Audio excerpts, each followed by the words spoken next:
Donc, la dernière fois, on a traité les correcteurs, on a parlé de la correction proportionnelle.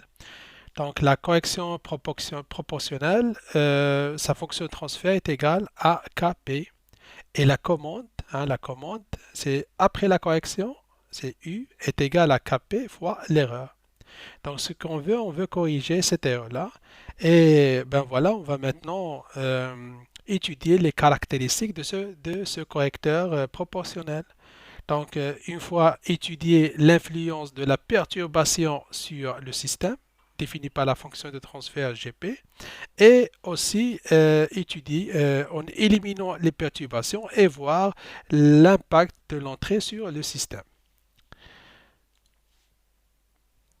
Donc voilà, si on prend maintenant,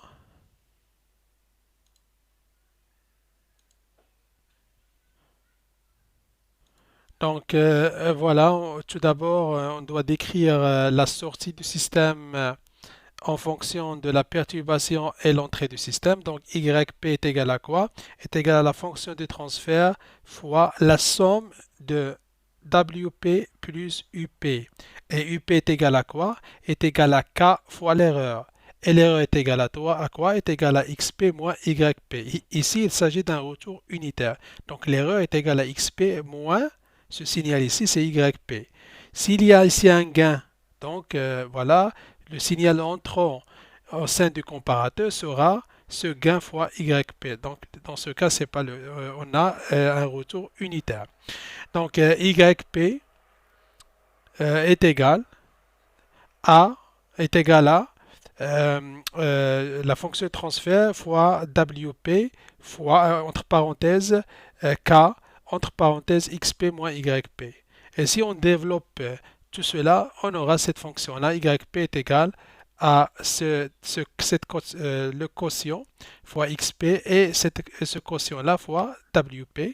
Et là, on peut maintenant faire descendre 1 plus tau P au dénominateur et on aura AK sur 1 plus AK plus tau P fois XP plus A sur 1 plus AK plus tau P fois WP. Donc maintenant, on va étudier l'impact ou bien étudier les caractéristiques de ce système de premier ordre attaqué par un échelon unitaire. En éliminant WP, c'est-à-dire on n'a pas de perturbation. Donc on aura YP est égal à AK sur 1 plus AK plus tau P fois XP. OK?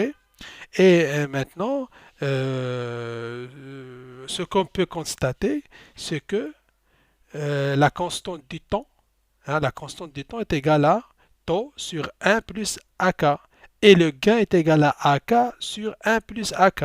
Donc on peut constater que tau, elle est petite par rapport à tau, hein, elle est petite par rapport à tau du système, donc il est plus rapide. Et la valeur finale, comme vous le savez, c'est la limite de P tend vers 0 de P, YP. YP, c'est 1 sur P fois la fonction de transfert en boucle fermée. Donc la boucle de transfert, c'est AK sur 1 plus AK plus tau P. Donc cela nous donne la valeur finale du système, c'est AK sur 1 plus AK. Donc l'écart entre l'entrée et la sortie, on va la nommer erreur statique ou bien l'erreur de position est égale à 1 moins la valeur finale. Donc c'est 1 sur 1 plus AK. OK? Donc voilà, on a une erreur statique toujours présente si on attaque un système de premier ordre par un échelon quel que soit le type d'échelon. Donc, et le retard, ça on a déjà parlé, que le système il est plus rapide en boucle fermée avec un correcteur proportionnel qu'en commande directe. Et maintenant, on procède autrement. On va voir l'influence de la perturbation. Ok, on va annuler XP, voir l'influence ou bien l'impact de la perturbation sur la réponse du système. Donc, tout simplement, XP est égal à 0 et on a YP est égal à AK, on est AA sur 1 plus AK plus tau P. OK? Donc voilà, tout simplement maintenant, on va étudier les cas de l'entrée. L'entrée est égale, dans ce cas, est égale à 0 par rapport à la sortie YP. YP est égal à quoi si ben, la valeur finale est égale tout simplement à A sur 1 plus AK. Donc c'est 0 moins A sur 1 plus AK. On voit il y a une erreur ici. Et il y a aussi un écart entre la perturbation et la sortie. Donc on peut dire que le correcteur proportionnel, purement proportionnel, a une influence sur la réponse du système, car on a une erreur qui s'additionne, qui s'additionne à la commande. Donc voilà, cela influence la précision du système. On aura une erreur statique, c'est-à-dire là, le correcteur proportionnel ne rejette pas la perturbation. Donc voilà, puis maintenant on va présenter le correcteur proportionnel intégral. Ben voilà, de cette forme-là, c'est deux fonctions de transfert en parallèle. C'est l'élément K plus l'élément I proportionnel intégral. À ce niveau pour section GEOGM, on va prendre toujours K est égal à KP est égal à KI, ok, pour question de simplification. Donc voilà, on va faire le même calcul qu'on a fait pour le correcteur proportionnel. Donc comme j'ai dit, toujours représenter ces correcteurs par exemple CP et la fonction de transfert par GP pour simplification, pour ne pas faire des fautes au calcul. Et de la même façon, vous devez avoir ce résultat-là, hein, de la même façon qu'on a fait pour le correcteur proportionnel. Et puis, tout simplement, étudier l'impact maintenant de système, bien la réponse du système à un échelon unitaire s'il n'y a pas de perturbation. WP est égal à 0. Donc, ce qu'on peut constater, donc la valeur finale est égale à la limite de P tend vers 0 de P fois quoi? Fois la fonction de transfert, donc la fonction de transfert en boucle fermée, fois 1 sur P, c'est l'échelon. 1 sur P. Donc, si on remplace maintenant directement P est égal à 0, donc voilà, on va éliminer tout d'abord P, ok? Et on aura ici 0, ici on aura 0, et ici on aura 0. Donc, on aura K fois GP sur K fois GP est égal à KA. Est égal à KA. Donc là, on voit aussi que K fois GP, on aura 1. Si vous voulez développer comme j'ai fait ici, vous aurez, c'est-à-dire remplacer GP par sa valeur A sur 1 plus taux P, vous aurez aussi un 1. Donc, c'est-à-dire la valeur finale est égale à 1. Donc, l'écart entre l'entrée et la sortie, c'est 0. Donc, on peut dire on a amélioré la précision du système. Donc, on a éliminé l'erreur de position ou bien l'erreur statique. Maintenant, on va voir. Est-ce qu'on peut éliminer aussi, la perturbation? Donc voilà, de la même façon, on va annuler l'entrée et voir l'impact de la perturbation sur le système en analysant la réponse du système. Donc YP est égal à GP fois TIP sur TIP plus K, le tout fois 1 plus TIP, le tout fois GP. Et on va calculer la valeur finale, c'est-à-dire y quand t tend vers l'infini est égal à la limite de p tend vers 0, de p, la fonction de transfert fois 1 sur p. On remplace maintenant p est égal à 0, ici c'est 0, ici c'est 0, ici on a toujours un 0, donc on aura la valeur est égale à 0. Donc, il faut dire que le correcteur proportionnel intégral, il a éliminé aussi l'impact de la perturbation sur le système. Donc, le correcteur proportionnel intégral est là, améliorer la précision et la précision du système. Et ici, il a pris disons, le caractéristique du correcteur proportionnel, c'est-à-dire la rapidité du système. Elle est plus rapide qu'en boucle directe. Donc, voilà, maintenant, on va étudier la correction à action proportionnelle dérivée. Donc, UT est égal à quoi? Est égal à K psi, l'erreur T plus TD delta psi T sur delta T. Donc, le correcteur proportionnel dérivé est égal à K fois 1 plus TD fois P. Donc, on va prendre CD.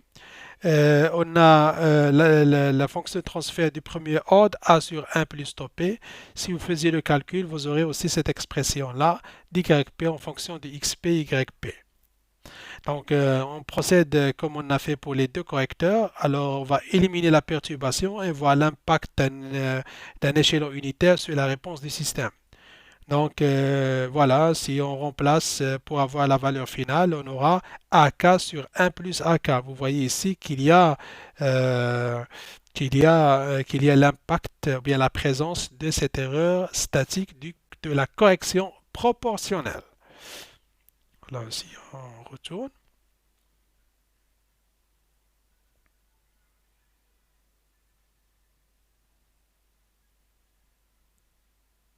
Donc voilà, on a toujours la présence de cette erreur.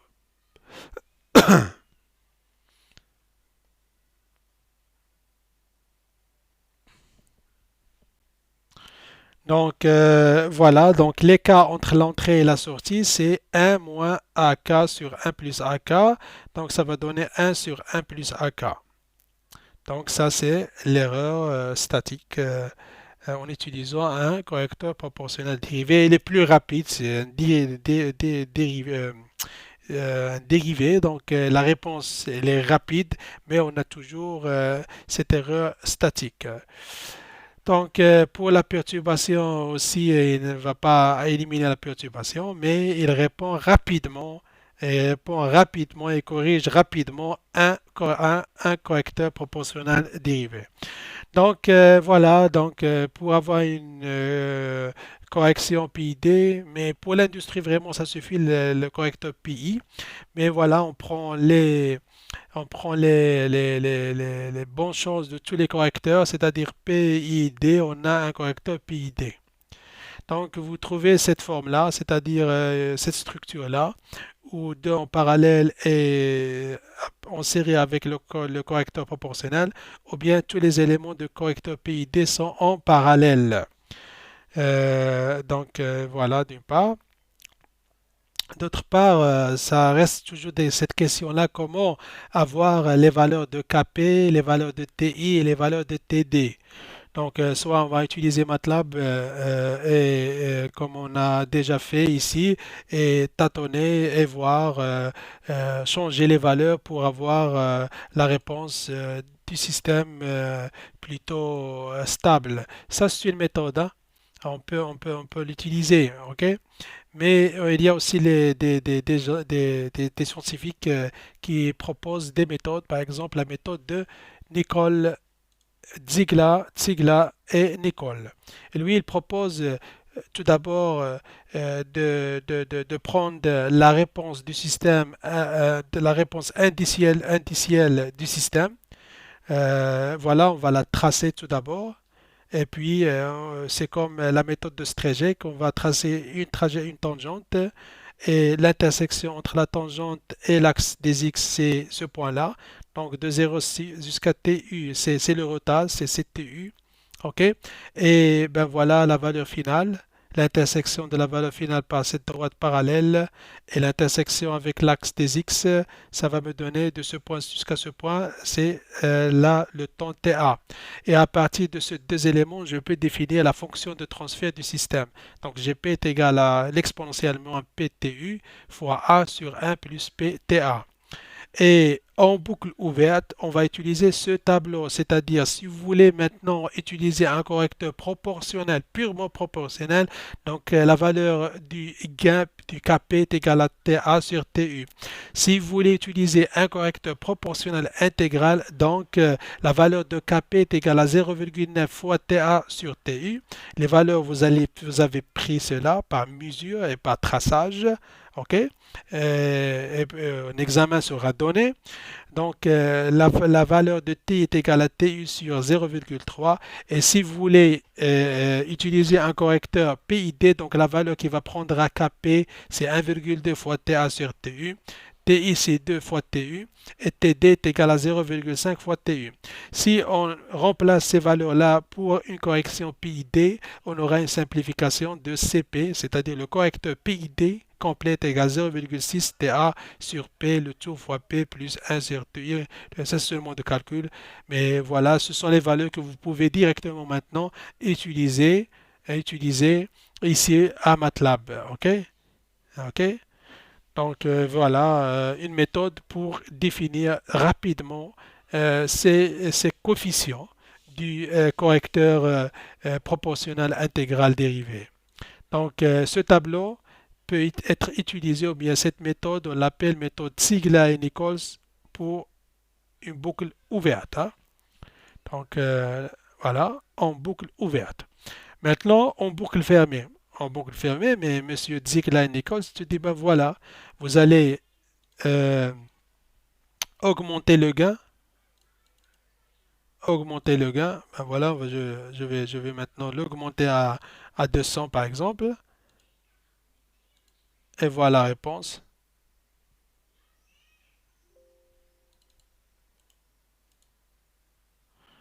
Donc voilà, la réponse n'oscille pas.